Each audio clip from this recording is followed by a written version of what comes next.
A paz do Senhor, queridos irmãos, peço que você abra a sua Bíblia no livro de Deuteronômio, capítulo 22, para nós lermos a palavra de Deus, apenas 3 versículos, a partir do verso 9. Deuteronômio 22, verso 9, diz assim: Não plante outra semente na sua vinha, para que não se profane toda a produção, tanto da vinha quanto da semente que você plantou. Não lavre a terra com junta de boi e jumento. Não vista roupa feita de pano de lã e linho misturados. Amém. Apenas esses 3 versículos para trazermos aqui uma palavra para a nossa meditação. Geralmente, quando você vai ao médico, antes que ele possa prescrever algum remédio para você, ele pergunta: você está tomando algum outro medicamento? Isso acontece porque certos remédios, quando misturados, podem produzir efeitos perigosos. Cada medicamento, agindo isoladamente, pode ser seguro, mas a combinação errada pode gerar uma reação grave no nosso organismo. Não é incomum alguém sofrer sérios efeitos colaterais simplesmente porque misturou substâncias que não deveriam ser combinadas. Na vida espiritual também há esse tipo de perigo. Existem combinações que parecem inofensivas, mas acabam prejudicando a fé de uma forma profunda. Ao longo da história, muitas pessoas tentaram misturar as coisas de Deus com as coisas do mundo, mas a Bíblia nos alerta que certas misturas são espiritualmente perigosas.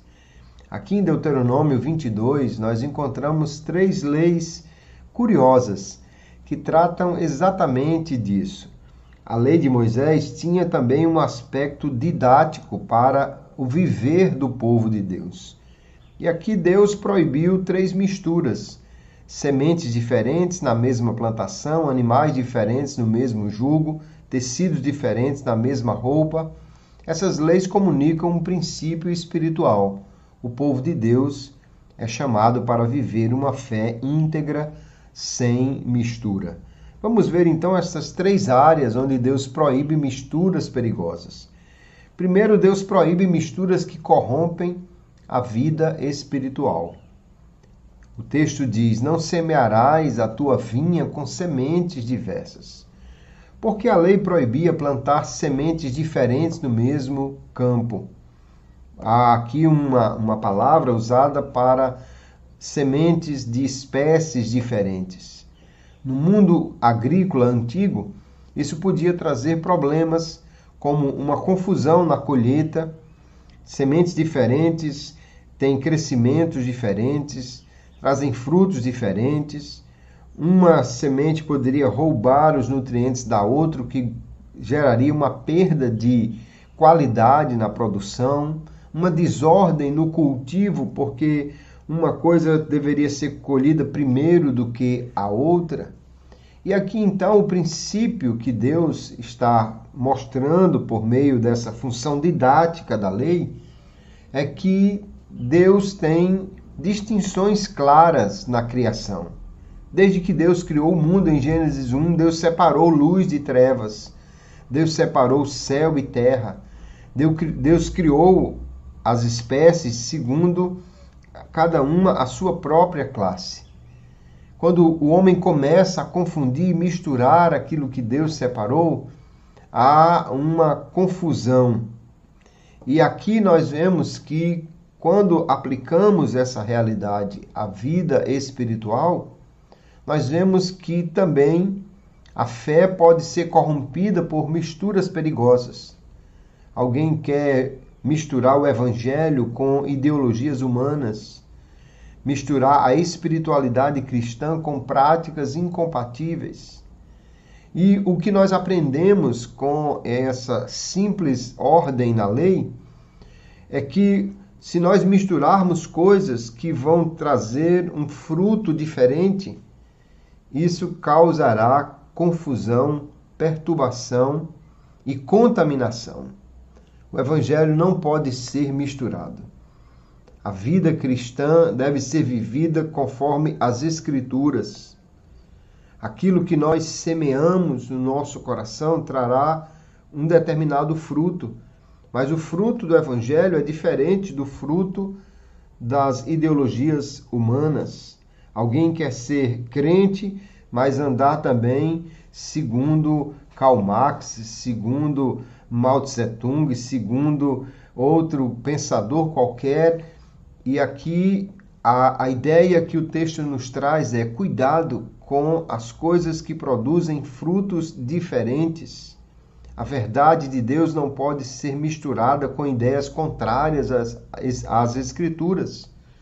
Nós precisamos preservar a pureza daquilo que estamos semeando na nossa vida espiritual. Mas o verso seguinte, o verso 10, diz: não lavrarás com boi e jumento juntamente. Então aqui nós vemos Deus proibindo alianças que produzem jugo desigual. Aqui havia um aspecto prático também. O boi e o jumento, eles têm forças diferentes, tamanho diferente, ritmo de trabalho diferente. Colocá-los no mesmo jugo tornaria o trabalho difícil e injusto. Um animal seria forçado a compensar o outro. O boi é mais forte, levaria muito mais peso do que o jumento, mas o jumento é mais ágil, teria que caminhar muito mais lentamente como o boi. Mas aqui existe um significado simbólico importante. O boi era considerado um animal puro, enquanto o jumento era um animal impuro segundo a lei. Misturá-los, então, representava não apenas algo ruim no aspecto prático, mas também uma união incompatível aos olhos de Deus. Na nova aliança, o apóstolo Paulo aplica diretamente esse princípio em 2 Coríntios 6 e 14, quando diz: não vos prendais a um jugo desigual com os incrédulos. O ensino bíblico não está proibindo que nós tenhamos relacionamento com as pessoas, que nós não tenhamos amizade, mas ele alerta contra alianças profundas que comprometem a fé. Isso pode acontecer em diversas áreas, como no casamento, numa sociedade, em parcerias e alianças que comprometem a fidelidade a Deus. Quando duas pessoas caminham sob valores espirituais opostos, a caminhada se torna dolorosa e certamente trará tropeço para algum dos dois.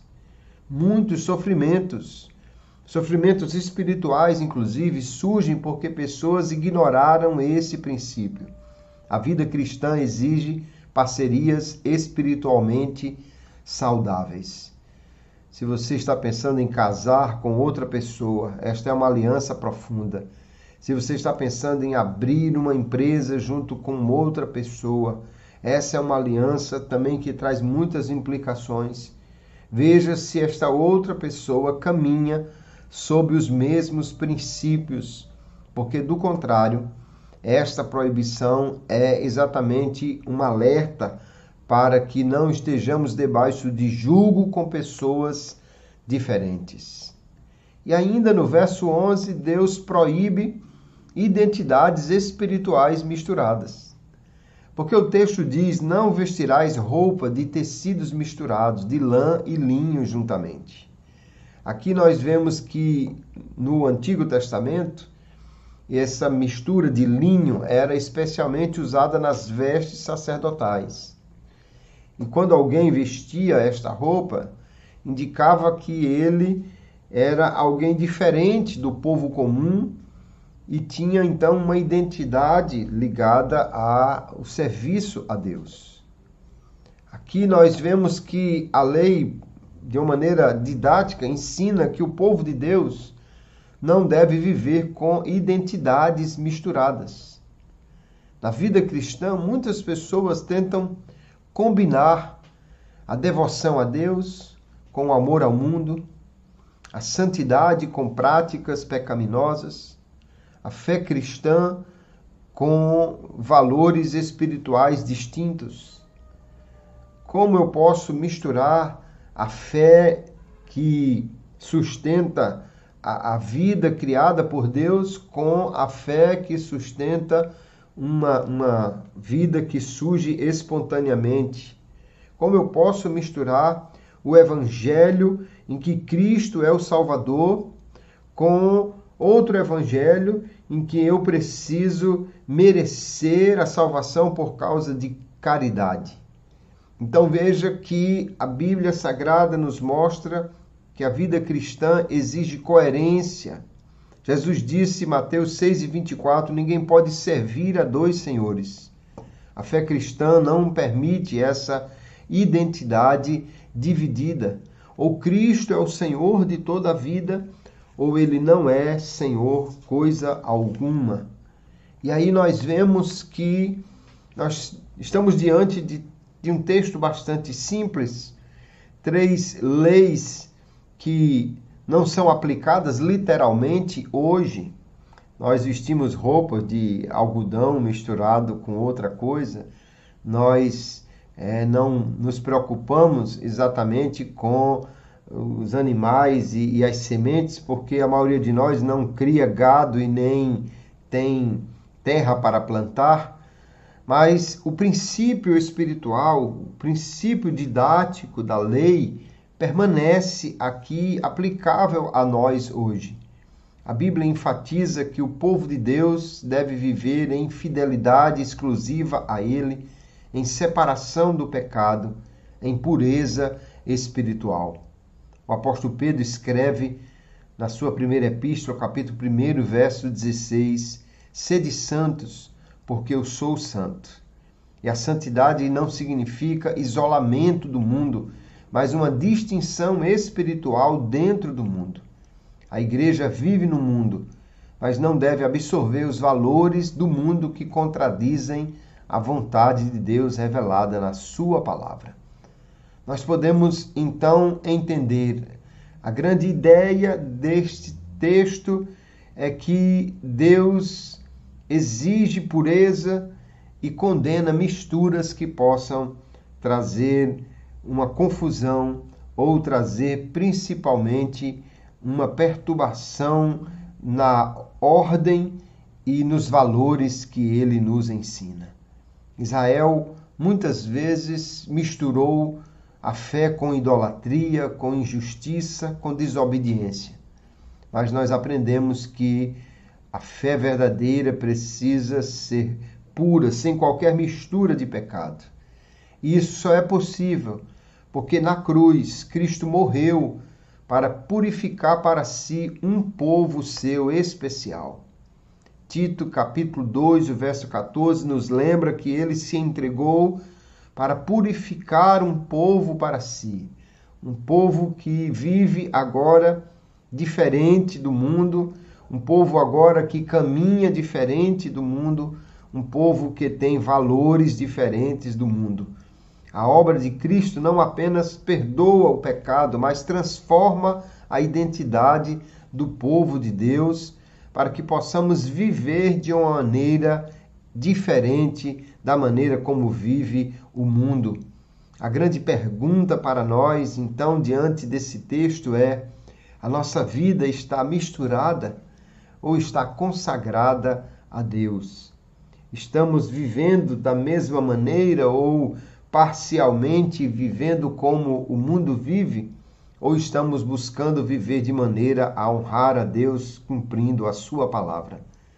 Na nova aliança, esse princípio de evitar misturas continua válido, não mais na forma de regulamentos agrícolas ou vestimentas, mas na integridade espiritual da vida cristã, pois aqueles que pertencem a Cristo são chamados a viver uma fé pura e totalmente dedicada ao Senhor, regrada pela palavra de Deus e com o propósito de agradar aquele que nos chamou para viver para Ele. Que esta palavra esteja no seu coração, que nós possamos então verificar as misturas que possivelmente estejam presentes na nossa vida. Possamos verificar os valores, possamos verificar as alianças, possamos verificar a identidade que nós vivemos, para que misturas não corrompam a vida espiritual, não produzam um jugo desigual e nem gere uma dificuldade na identificação da nossa verdadeira identidade com Cristo Jesus. Que Deus te abençoe e te guarde e te dê um dia abençoado na direção do seu Espírito, conforme a orientação da sua palavra.